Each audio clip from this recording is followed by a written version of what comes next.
point blank. I never seen nobody play like he plays, and you can include all of them. That wasn't Michael Jordan out there. It was God disguised as Michael Jordan. It's just God disguised as Michael Jordan. This phrase, which captures the essence of Michael Jordan's career, has always resonated with me when discussing the legend around him. Granted that no one is a god, you have to acknowledge how much Jordan altered the landscape of basketball. He was performing something on the basketball court that had never been seen before. The admiration and love Bird and many others felt for Michael Jordan's basketball skills was mirrored in the statement, which became renowned. It's evidence of Jordan's influence on the game and his ability for nearly superhuman performances. And that got me thinking about which other NBA legends referred to Michael Jordan as a basketball god, or which stories depicted him as a supernatural figure. So I will present 10 NBA legends who have told unreal stories and portrayed Michael Jordan as a god. We will start with Shaquille O'Neal, one of the greatest basketball players of all time, who has expressed genuine appreciation and regard for Michael Jordan on numerous occasions. Shaq acknowledges Jordan's impact on the game and recognizes him as a basketball icon. He often highlights Jordan's influence on his own career and the league as a whole. His respect for Jordan goes beyond their on-court rivalry, and when he was in an interview with Patrick Bet-David, he showed his ultimate appreciation by saying this about Michael Jordan.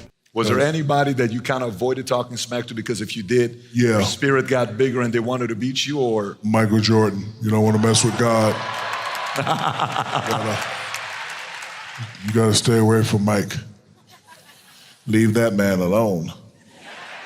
LeBron James holds Michael Jordan in high regard as a basketball idol, and he has often stated that he grew up watching Jordan and imitating his play style. He respects Jordan's contribution to the game as both a player and a cultural figure. Despite the inevitable comparisons, LeBron has never stopped expressing his respect for Jordan and the lasting impact he left on the game. You will see how he maintains the same love from 24 years old to 33. Michael Jordan was kind of like that God. He was that angel sent from heaven that I kind of used him to help me get through some of the darkest days that I had. Even at, people say, well, you're only 9 years old, but you know, there's a lot of dark days, you know, when you grow up the way I grew up and you're part of a single parent household. So, you know, every other day, if I got an opportunity on WGN to watch Mike, it gave me another boost of life. You know, it made me feel that I can make it out of this situation. But when I met Michael Jordan for the first time, I literally couldn't believe it was him. I couldn't believe it. Like, people, you know, I felt the dude looked like Jesus Christ to me. He looked like he was Black Jesus to me. Nobody could tell me anything different. I think it was my junior year in high school. I go up to Chicago and I go to a gym called Hoops where he plays basketball in the summertime.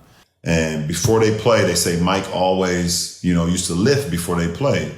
And I didn't know he was going to be there. We walk up there, the first person I see is Charles Oakley. You know, Oak being from Cleveland, dapped him up. I had seen Oak around the city a few times, you know. And Oak moved, and when he moves, Mike is sitting on the bench press. But I seen him walking towards me, and it was kind of like he was walking on air. I had to pinch myself. Is that Michael? I didn't think he was real, man. You don't understand. I didn't think Michael Jordan was real. I only thought he lived in the TV, either in games or commercials or Come Fly With Me on cassette tapes. Wow, yeah. I didn't think he was real. And when I saw him, I was like, if the man above would have took me that day, I'd have lived a hell of a life, I swear to God. Have to see him. Next, we got Tracy McGrady, a basketball legend in his own right, holds a deep respect for Michael Jordan. McGrady has spoken highly of Jordan's influence on his career and the game of basketball as a whole. Here's this interesting clip of McGrady talking about how meeting Michael Jordan when he was only 17 years old had a huge effect on him. The story goes on to show the lasting mark Jordan made, making it a memorable moment in McGrady's basketball career. How was it like playing against MJ your rookie year? Shaking in my boots. First time. shaking in the first time I had the guard. I'm like, yo, man, first of all, let me go back. 1997, MJ them in the playoffs. I think they played against the Hawks, right? I'm at the game, playoff game. Bruh, I got an opportunity to go in the back by the locker room after the game. So I'm standing back there. I'm 17 years old, kid. I've never been around NBA players like this, or even, I've never been around somebody like MJ. So I'm standing back there, kid, and Black Jesus. Pip comes out. All these players start coming out. Mike comes around that corner. Bruh, I ain't gonna lie to you. The man had a glow, bro. I swear, Mike, dog, that shit is real. I believe it. That shit is real. Hey, KG said the same thing. You just feel his energy. He don't say shit. You feel that energy. I'm not joking, bro. Black It's Jesus, real. man, I'm telling you. Mike came out, I was like, damn, bro. I ain't know what to say, man. I was like, that's MJ, dog. That's MJ. In an interesting conversation, basketball legends Gary Payton and Kevin Garnett were in the same room and talked about what makes Michael Jordan different from Kobe Bryant and LeBron James. As they talked about Jordan, both Payton and Garnett, who are regarded as legends who made opponents afraid during their long careers, changed the mood. The very mention of Jordan creates a unique atmosphere that emphasizes the unmatched influence and aura that surrounds this legend. I took Jordan. You took Jordan? I'm never going against Jordan, dog. I've never seen, I thought Michael Jordan was Jesus Christ, like playing to be Michael Jordan. I swear to God, dog. We called him Black Jesus for a reason. I played against him a long time, and he just did it. You know, he had all that. He just had the mentality to win. And if it gets close, he gonna take the shot. The basketball world is well aware of Allen Iverson's deep respect for Michael Jordan, but for those who haven't seen it yet, this video does a magnificent job of capturing the incredible effect Jordan had on Iverson when they first met in person. It captures the incredible experience of Iverson meeting Jordan face to face and provides a personal look at the deep respect and admiration that the legendary player inspired in one of the greatest players of all time. Check it out. I walked out on the court and I looked at him, and for the first time in my life, a human being didn't look real to me. You know what I mean? Like, I don't know if y'all watch the Chappelle show, but he talked about a certain incident where somebody seen Rick James. And like, I literally seen his aura. It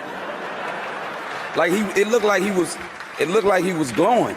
And I'm sitting there and I'm saying to myself, like, man, that's Mike. Reggie Miller, who's a known trash talker in the NBA, had a welcome to the league moment with Michael Jordan in his rookie year. This was a humbling experience with Reggie Miller, and it made sure that he will never talk trash to Michael Jordan. Rookie year, we were playing the Chicago Bulls, and this is Michael Jordan's third or fourth year in. Okay. And we were playing the next exhibition game in some obscure place. And most veterans do not like to play in exhibition games. They want to get to the real thing. I'm a wide-eyed, energetic rookie. And we're playing this exhibition game, and Michael's going through the motion. And Chuck Person, who's on my team, who's a trash talker as well, is like, can you believe Michael Jordan, the guy everyone's talking about, who's supposed to be able to walk on water? You're out here killing him, Reg. This is in the first half. He's like, you should be talking to him. He's like, you're right, Michael. Who do you think you are? The great Michael Jordan? That's right. There's a new kid on town, right? Kind of looks at me and starts shaking his head. So at half, I have 10.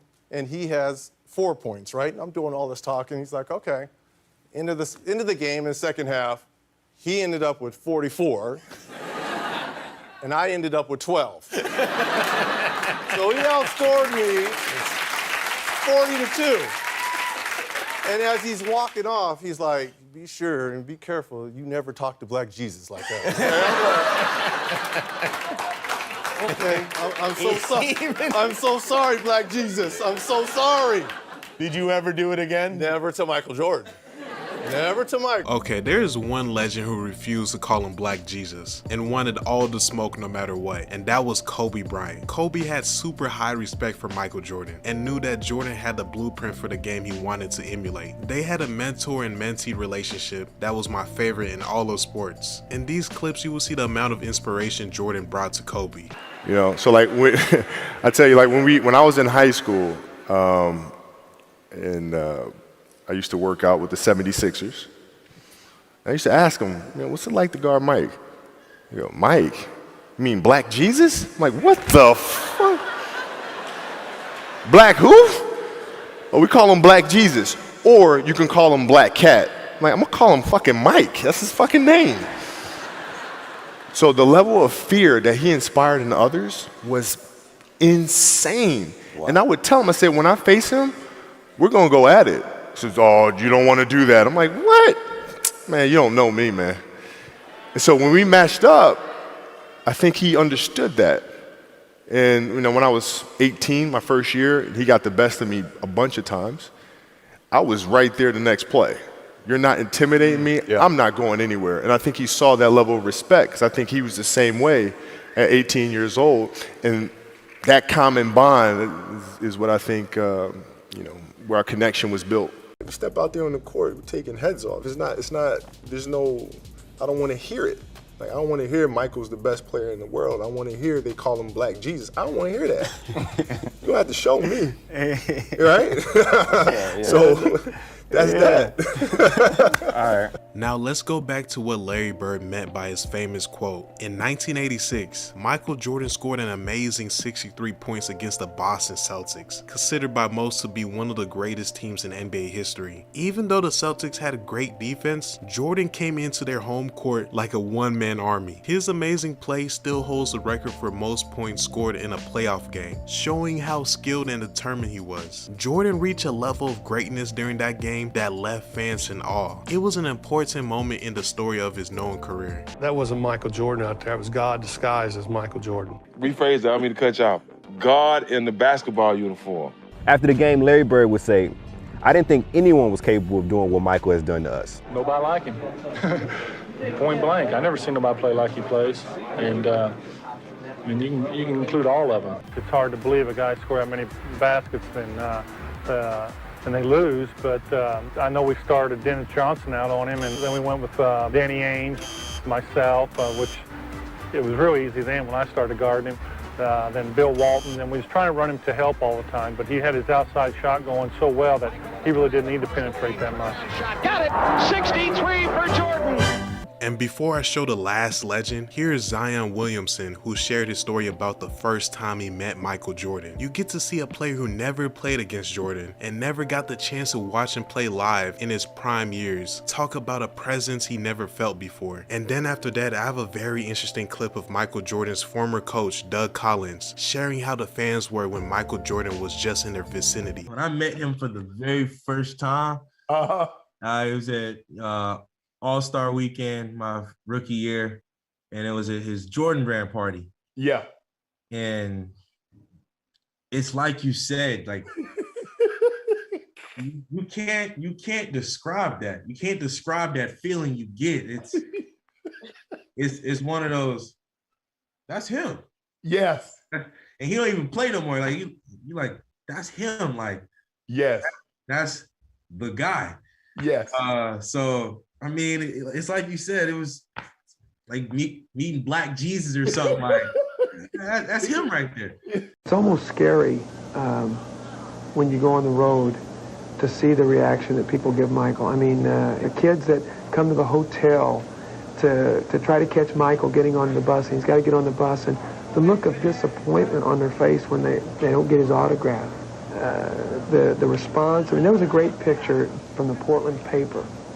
Michael walking onto the floor with our team, and there's a single file line, and you see in the background all these kids standing, taking pictures and like reaching out to touch him. It's like, I compare it to biblically about people reaching out trying to touch Christ's garment. It's like they just want to touch him. And now the last legend we have is Magic Johnson. Magic recognizes Jordan's influence not only on the court, but also in shaping the global popularity of basketball. Their mutual respect is evident in various public statements and interactions. The story Magic shared about Michael Jordan showed his God-given ability to hang in the air and do moves that Magic didn't even think were possible. And Magic explained it in a hilarious way. I don't usually talk trash, but I had to that time. So I said, Michael, if you don't turn into Air Jordan, we gonna blow y'all out. Man, he started sweating. It was hard. That tongue went long. You know when that tongue come out. It's over. It's a problem. He about to do something. Boy, that dude came out that timeout. He scored about 4 straight threes. Ooh. And I went, oh, man. Then he came down. I got to show you this one. Don't hurt yourself. I won't hurt myself. Okay. So he stole the basketball. He coming down the right side. He takes off. David Robinson coming this way. So Mike just cuffed him. And he just looked at him. In the air. And he kept looking. He kept looking. He kept looking. He went all the way down, Jack. He did a 360. Ooh. Bam! And ducked. I said, that's it. That's it. It's over now. That's him. It's over. And Larry Bird and I sitting down. So he come in with his cigar. Got his drink. So how old is he right now? He's 26, 27? Yeah, young. Young you know. boy, yeah. So I just want y'all to know. There's a new sheriff in town. So guys, I hope you enjoyed the video and tell me what is your favorite Jordan story. So make sure you like, share, subscribe, and